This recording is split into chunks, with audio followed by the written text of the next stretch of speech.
زاویار خان زادہ کی بڑی سی land Cruiser طویل ترین کار پورچ میں آ کے رکی تھی۔ وہ آج پورے 10 دن بعد حویلی آیا تھا۔ ارتضیٰ خان کی موت کا زخم اتنا گہرا تھا کہ وہ اگر حویلی آتا تو وہ یقیناً اذان ملک کی بہن کا قتل کر دیتا۔ زاویار خان زادہ نے اپنی پچھلی گردن رب کرتے اپنے اندر اٹھتے اشتعال پر بامشکل قابو پایا۔ وہ اسٹیئرنگ پر اپنی مضبوط انگلیاں تھر تھراتے ہوئے ونڈ اسکرین پر اپنی بے پناہ سیر انگیز چاکلیٹی براؤن آنکھیں گاڑے ہوئے تھا۔ اس کے سیر انگیز نقوش ابھی بھی تنے ہوئے تھے۔ سیاہ شلوار قمیض پر سیاہ شال کندھوں پر ڈالے اس کی وجیہ پرسنالٹی مزید پرکشش لگ رہی تھی۔ سرخ سفید رنگت میں سرخیاں گھلی تھیں۔ سفید گردن بھی اس وقت سرخ تھی۔ ارتضیٰ خان کے بغیر اسے اس حویلی سے وحشت ہو رہی تھی۔ اپنے کمرے تک جانے کے لیے اسے ارتضیٰ خان کے کمرے کے دروازے سے ہو کر گزرنا پڑتا تھا۔ وہ راستہ جیسے اس کے لیے آگ پکڑے ہوئے تھا۔ ارتضیٰ کے بغیر اسے جینا پڑے گا اس نے سوچا نہ تھا۔ یہ سانسیں اب اس کے لیے بوجھ تھیں۔ لالا، آپ سے پہلے میں سیرا باندھوں گا، دیکھ لینا۔ میری بارات کے شادیانے ہر طرف بجیں گے۔ آپ کمارے ہی میرے ولیمے کا کھانا کھائیں گے بلکہ سب کو کھلائیں گے۔ ارتضیٰ خان کی شرارتی آواز اس کی سماعتوں میں گونجتی اس کی ہونٹوں پر مسکراہٹ بکھیر چکی تھی۔ وہ سیٹ سے ٹیک لگائے درد کرب سے چیخا تھا۔ وہ اگر ظالم جابر تھا اس کا بھائی تو نہ تھا، وہ تو معصوم تھا۔ پھر کیسے اس کو اتنی بے رحمی سے مار دیا گیا کہ اس کی لاش نہ مل سکی؟ زاویار خان زادہ نے اپنے عارض پر بہتے آنسو اپنے بازو کی آستین سے صاف کیے۔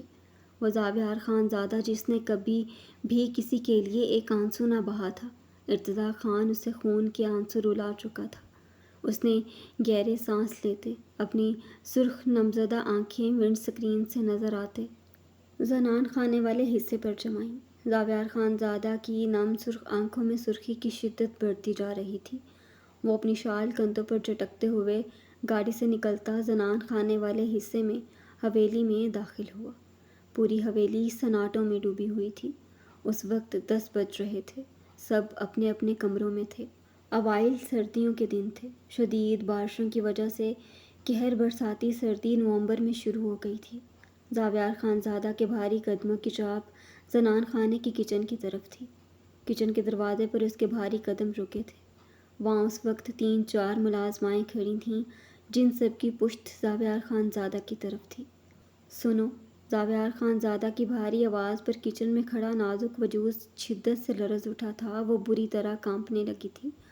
گلرانہ عائش کے کپ کپاتے وجود اور زرد رنگت کو ترہم امیز نگاہوں سے دیکھتے ہوئے زاویار خان زادہ کی طرف پلٹی تھی۔ جی خان، گلرانہ نے زاویار خان زادہ کو دیکھتے سنجیدگی سے پوچھا۔ کیا نام ہے اس لڑکی کا؟ زاویار خان زادہ نے انگلی سے اپنی کنپٹی سہلائی تھی۔ عائش، جو بھی ہے اس لڑکی کو میرے پاس بھیجو۔ وہ گلرانہ کی بات کاٹتے باروب لہجے میں بولتے لمبے لمبے ڈگ بردہ زنان خانے میں اپنے کمرے کی طرف بڑھ گیا تھا۔ وہاں کھڑی تمام ملازمائیں عائش کو ترہم امیز نگاہوں سے دیکھ رہی تھیں جس کی رنگت زرد ہو چکی تھی۔ وہ اس وقت بے حد خوبصورت سی بلیک فراک پہنے ہوئے تھی جس پر نفیس سی ویلوٹ کی گرم شال اوڑھے ہوئے تھی۔ اس کے کمر تک آتے سنہری کرنوں والے بے حد خوبصورت بال کھلے ہوئے تھے۔ یہاں آتے ہوئے خائستہ اور مزالہ خانم نے اسے اس کے چند جوڑے دے دیے تھے جنہیں وہ یہاں پہن رہی تھی۔ اس نے آج تک اپنے بال نہیں باندھے تھے، اس لیے ابھی بھی وہ صاف ستھری سی کھلے بالوں کے ساتھ کھڑی تھی۔ وہ پچھلے 10 دنوں سے حویلی کی پچھلی سائڈ پر بنے ملازماؤں کے کمروں میں رہ رہی تھی۔ ملازماؤں کا سلوک اس کے ساتھ بہت اچھا تھا۔ اسے کھانا بھی وہ 3 ٹائم دیتی تھیں۔ گلرانہ اس کا بہت خیال رکھ رہی تھی۔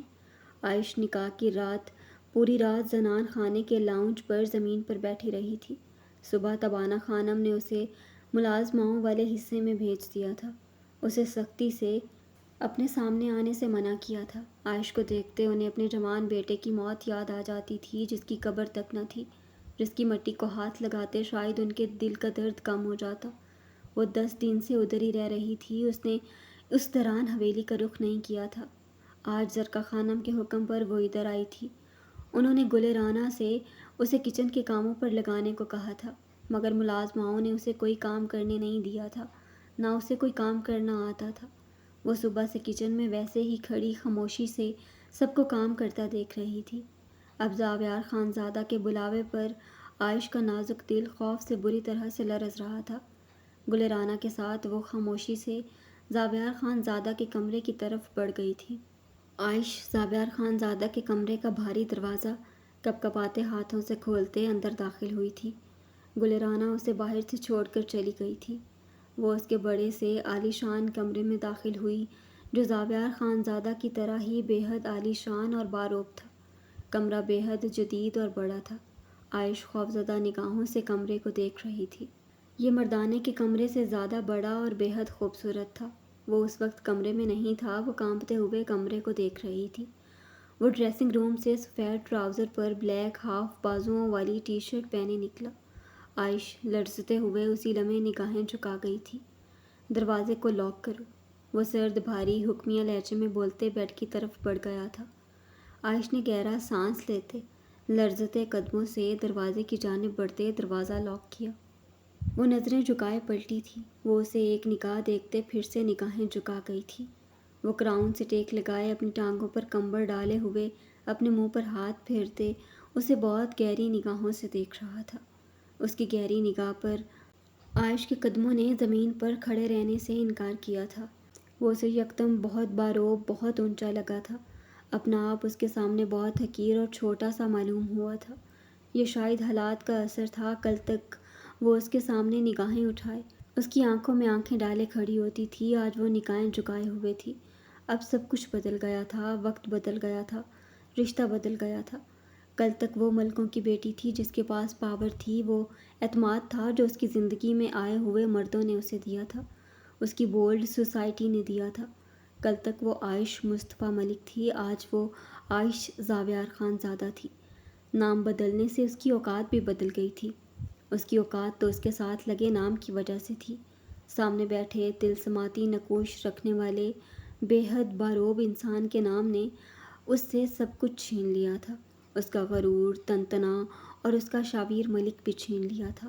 اب تو وہ کمزور سی لڑکی تھی جسے زاویار خان زادہ کی پہچان کھوکھلا اور کمزور کر چکی تھی۔ وہ نہیں جانتی تھی یا شاید جانتی تھی، مگر آج رات اس کے ہر یقین اور بے یقینی پر مہر لگنی تھی کہ وہ اپنی بچی کچی نسوانیت، غرور، اپنا پندار سب کچھ کھونے والی تھی، وہ بھی مقابل کے ہاتھوں جو خدا کو حاضر ناظر جان کر اسے نکاح میں لے کر آیا تھا۔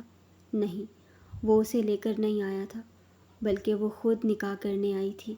وہ اپنی ہی سوچ پر خود استزائیہ مسکرائی۔ اس کی تو اتنی حیثیت بھی نہیں تھی کہ اسے اس روح قفس میں لایا جاتا۔ کسی کو زندہ رکھنے کی خواہش پر وہ خود موت تک چل کر آئی تھی، اپنے بھائی کی قبر میں لیٹی تھی۔ اب اس کے گناہوں کی سزاؤں پر عذاب تو جھیلنے تھے۔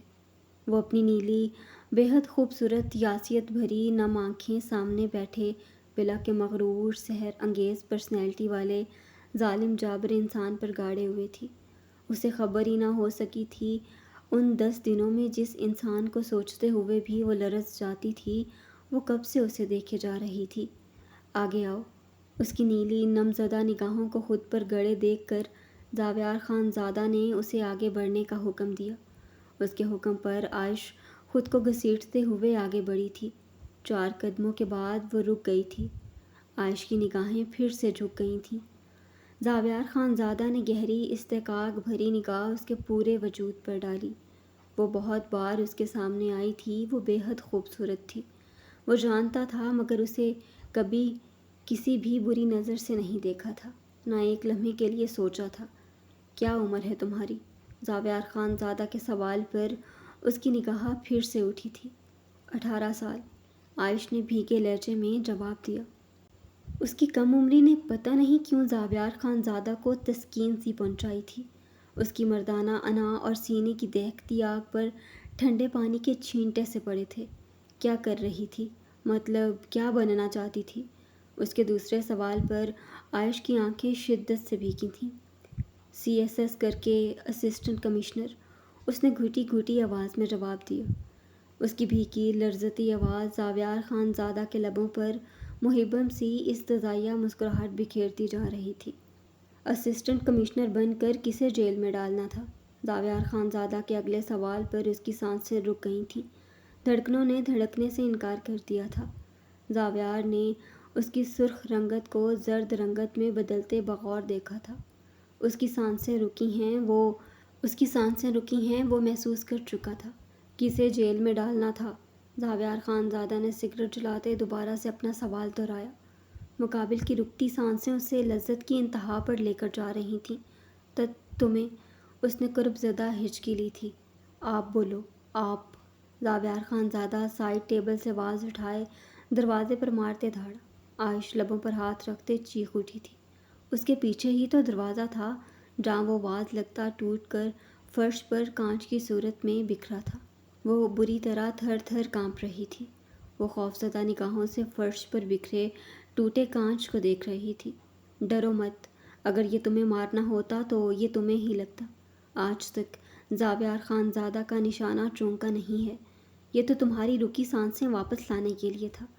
وہ اس کے وجود پر شدید لرزہ طاری ہوتے دیکھتے سگریٹ کا گہرا کش لیتے گہرا مسکرایا تھا۔ عائش کانپتے ہوئے اسے بھیگی نگاہوں سے دیکھ رہی تھی۔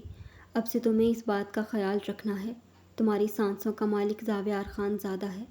میری اجازت کے بغیر ان سانسوں کو تم ایک لمحے کے لیے نہیں روک سکتی۔ زاویار خانزادہ کی غراہٹ پر اس نے جلدی سے اس بات میں سر ہلایا۔ وہ بیڈ سے اٹھتے ہوئے اپنے بھاری قدموں سے اس کی طرف بڑھا۔ اسے اپنی طرف بڑھتا دیکھ کر عائش کی سانسیں پھر سے رکی تھیں، مگر وہ تیز تیز سانسیں لیتے اپنی سانسوں کو روکنے سے جیسے روک رہی تھی۔ زاویار خانزادہ نے رکتے ہوئے اس کے تیز ہوتے تنفس کو محظوظ ہوتی نگاہوں سے دیکھا۔ وہ تیز تیز سانس لیتے اپنے دل پر ہاتھ رکھے ہوئے تھی۔ زاویار خانزادہ اس کی طرف بڑھتے اس کی گردن پر ہاتھ رکھ گیا تھا۔ عائش کی نیلی آنکھیں خوفزدہ ہوتے پھیلی تھیں۔ وہ اس کی گردن کو دبوچے اسے دیوار کے ساتھ لگاتے اس کی بے حد خوبصورت گہری نیلی آنکھوں میں اپنی آنکھیں گاڑ گیا۔ تم اپنی سانسوں کو نہیں روک سکتی، مگر میں جب چاہوں انہیں روک سکتا ہوں، اور اب ہر روز تمہاری ان نازک سانسوں کے ساتھ میں کھلواڑ کروں گا، اور تمہیں اپنی سانسوں کے لیے بھیک مانگنے اور گڑ گڑانے کی بھی اجازت نہیں ہوگی۔ وہ اس کی گردن کو نرمی سے دبوچے اس کے کان میں جھکتے سرگوشی کر گیا تھا۔ اس کی برفیلی سرگوشی پر عائش کو اپنی روح سرد ہوتی محسوس ہوئی تھی۔ عائش زرد رنگت کے ساتھ اسے بے حد خوفزدہ نگاہوں سے دیکھ رہی تھی۔ زاویار خانزادہ اس کی نیلی خوفزدہ آنکھوں کو گہری مگر سرد نگاہوں سے دیکھتے بیڈ کی جانب دوبارہ بڑھ گیا تھا۔ وہ بیڈ پر بیٹھے پھر سے سگریٹ کے گہرے کش لیتے اسے گہری نگاہوں سے دیکھنے لگا۔ اسسٹنٹ کمشنر بن کر کسے اپنی جیل میں ڈالنا تھا؟ زاویار خانزادہ نے سگریٹ کا گہرا کش لیتے اپنے اسی سوال کو دہرایا تھا جو مقابل کی سانسیں اکھاڑنے کا باعث بنا تھا۔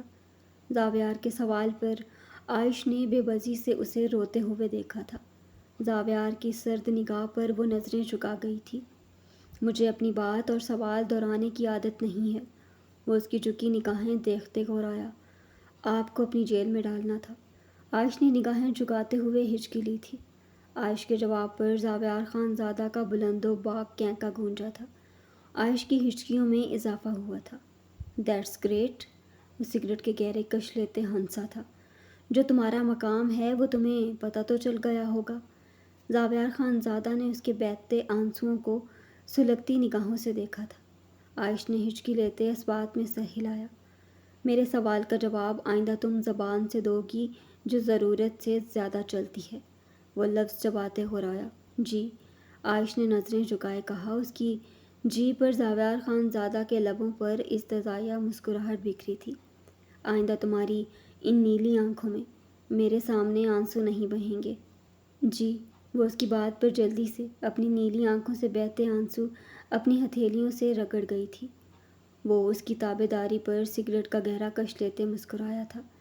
تمہاری سزاؤں کا تعین میں کروں گا جس کی کوئی حد نہیں ہوگی، مگر ان سزاؤں کی گہرائی شفافیت کتنی ہوگی یہ میں تم پر چھوڑوں گا۔ اگر تمہاری زبان نے جی کے علاوہ کوئی بھی لفظ نکالا، سزا اتنی ہی شفاف اور گہرائی لیے ہوئے ہوگی جو تم سہ نہیں سکو گی۔ اس لیے بولنے سے پہلے ہمیشہ سوچنا۔ زاویار خانزادہ نے اسے اوپر سے نیچے استحقاق بھری نگاہوں سے گھورا۔ اس کی خوبصورتی شال کے نیچے چھپی ہوئی تھی جانتی ہو خون بہاو میں آئی ہوئی عورتوں کے ساتھ کیسا سلوک ہوتا ہے؟ اس نے ایک اور نشتر چبھونے والا سوال کیا تھا۔ بھلا وہ کیا جواب دیتی؟ عائش نے خالی خالی نگاہوں سے اسے دیکھا۔ آنسو بہانے کا اختیار بھی وہ چھین چکا تھا۔ جان جاؤ گی آہستہ آہستہ اپنی اوقات۔ جب اپنے بھائی کے کیے کی سزا ہر لمحہ پاؤ گی، تب جانو گی کہ ایک بار تمہارے بھائی کا مر جانا بہتر تھا جب تم روز روز مرو گی۔ وہ صفاقی سے مسکرایا۔ عائش اس کی صفاق اور دل دلا دینے والی مسکراہٹ کو بغور دیکھ رہی تھی۔ کوئی مسکراتے ہوئے بھی خطرناک لگ سکتا ہے، یہ اسے آج اندازہ ہوا تھا۔ اپنی شال اتارو۔ اس کے اگلے حکم پر عائش ملک کی روح جیسے کسی نے کانٹوں پر گھسیٹی تھی۔ عائش نے گہرا سانس لیتے کانپتے ہاتھوں سے اپنے وجود سے شال اتاری۔ وہ شال اتارتے زمین پر پھینک چکی تھی۔ اب وہ اس کے سامنے سیاہ فٹنگ والے فراک میں کھڑی تھی۔ زاویار خان زادہ کی گہری استحقاق بھری نگاہیں اس کے پورے وجود کا احاطہ کیے ہوئے تھیں۔ اس کی نگاہوں کو خود پر جمع دیکھ کر عائش کی پھر سے سانسیں رک رہی تھیں۔ قریب آؤ میرے۔ اس کا ہر حکم اس کی طرح بے رحم اور شفاق ہوتا تھا۔ وہ آہستگی سے چلتے ہوئے اس کی طرف بڑھی۔ اس کے قریب جاتے وہ رک گئی تھی۔ وہ ہاتھ بڑھا کر اسے اپنی طرف کھینچ چکا تھا۔ عائش کا نازک وجود اس کے چوڑے وجود میں آن سمایا تھا۔ وہ اسے اپنے سینے میں سختی سے بھیجے ہوئے تھا۔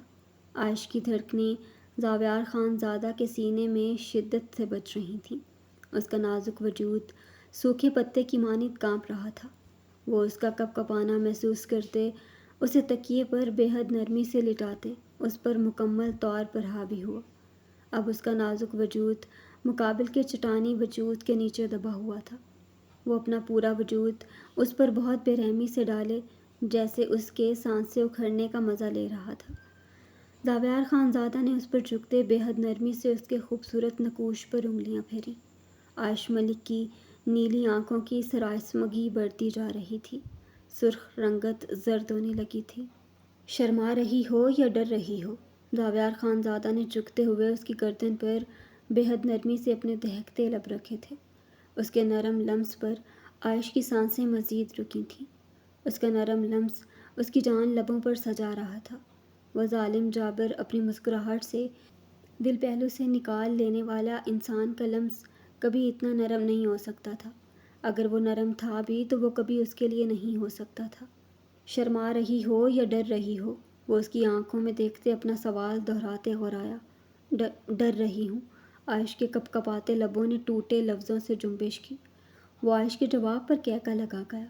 عائش اس کی ٹی شرٹ مٹھیوں میں جکڑے اسے لرزتے ہوئے دیکھے جا رہی تھی۔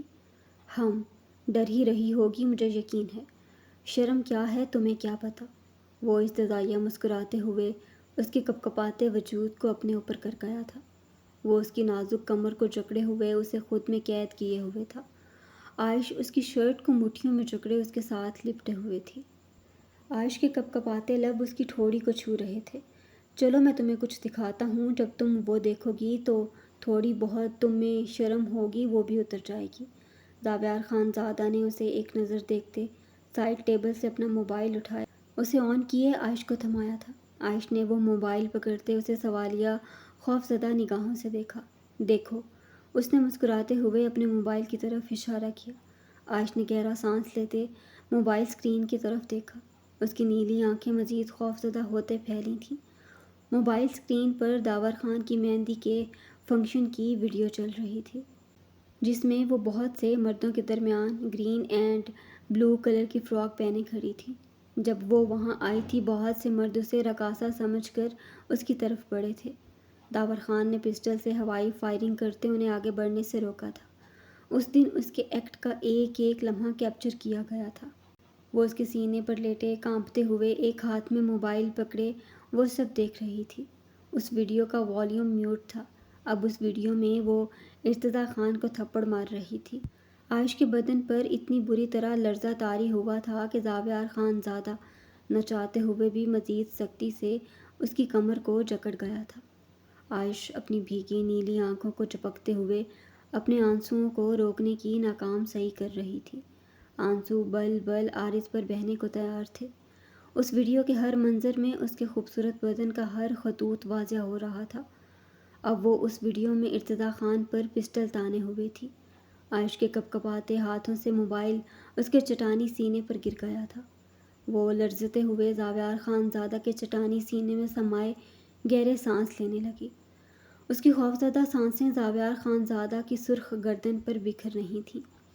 دیکھو اسے، زاویار خان زادہ نے موبائل اٹھائے، اس کے بالوں کو گدی سے دبوچتے اس کی نگاہوں کا رخ موبائل کی طرف کیا۔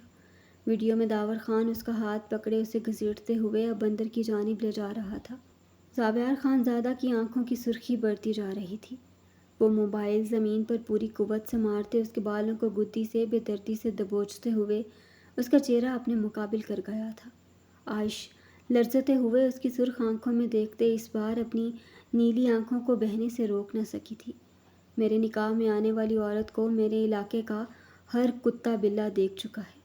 زاویار خان زادہ کی عورت کو اس کے ملازم سے لے کر یہاں کا کمی کمین بھی ایکس رے کرتی نگاہوں سے اچھی طرح دیکھ چکا ہے۔ وہ اس کی بہتی آنسوؤں پر نگاہیں جمائے دھاڑا۔ عائش پوری طرح سے لرزتے ہوئے اس کی شرٹ مٹھیوں میں جکڑے ہوئی تھی۔ راہ فرار کا کوئی راستہ نہ تھا۔ اب یہ کمرہ، یہ ظالم جابر انسان ہی اس کی پناہ تھا۔ داور خان تمہارا ہاتھ پکڑ کر اندر لے جا رہا تھا۔ یہاں کی عورت کو کوئی بھی غیر مرد چھو نہیں سکتا، کیونکہ وہ چادر میں لپٹی ہوتی ہے اور تم اندر سے باہر سے اچھی طرح واضح ہو رہی تھی۔ میرا دوست داور تک تمہیں اچھی طرح سے دیکھ چکا ہے، اسے بھی معلوم ہوگا تمہارا سائز کیا ہے۔ وہ اس پر خون اتری آنکھیں گاڑے بے رحم لفظوں سے اسے سوئیاں چبھو رہا تھا۔ عائش نے اس کی شرٹ کو جکڑے ہچکی لی۔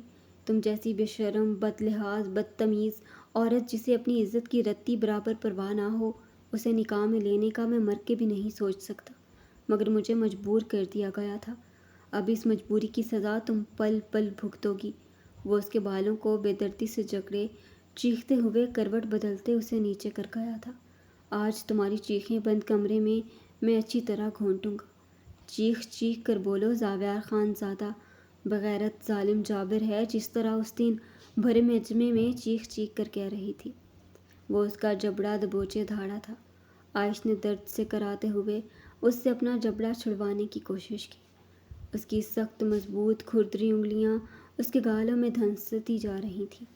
وہ اس کی مزاحمت پر اس کے جبڑے پر دباؤ بڑھاتے، اس کے پورے وجود پر اپنا وزن ڈالے، اس کی ٹانگوں کو بے حد بے دردی سے اپنی ٹانگوں میں لاک کرتے اس پر اپنے وجود کا دباؤ بڑھاتا چلا گیا۔ وجود سے پردے اترتے چلے گئے تھے، سب کچھ سرکتا جا رہا تھا، سانسوں پر بوجھ بڑھتا جا رہا تھا۔ اس کی دل خراش چیخیں کمرے میں گونجتی جا رہی تھیں۔ چھوڑو مجھے درندے کہیں کے، تم ظالم صفاق نہیں جنگلی درندے بھی ہو، صحیح سنا تھا تمہارے بارے میں۔ وہ اس کی بے رحمی پر تڑپتے ہوئے شدت گریہ سے چیخ پڑی۔ زوردار تھپڑ پر اس کی سانسوں کے ساتھ اس کے لفظ بھی حلق میں گھٹے تھے۔ میرے بھائی کو تمہارے بھائی نے بے رحمی سے مار دیا، جسے بچانے کے لیے تم اسے لے کر بھاگ رہی تھی۔ بولو صفاق کون ہے، قاتل کون ہے؟ وہ قہر کی صورت میں اس کے نازک وجود کو چیرتے دھاڑا تھا۔ میرے بھائی نے نہیں مارا۔ وہ درد کی انتہا پر ٹوٹے لفظوں سے جھوٹ بولتے اس سے رحم کی خواہاں تھی۔ وہ مزید اسے سہن نہیں کر سکتی تھی۔ جس پسٹل سے میرے بھائی کی جان لی، اس پسٹل پر تمہارے بھائی کی انگلیوں کے نشان تھے۔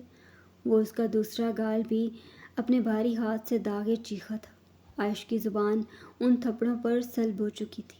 اس پسٹل پر کسی اور کی انگلیوں کے نشان تھے۔ اس کا فیصلہ ہونا ابھی باقی ہے۔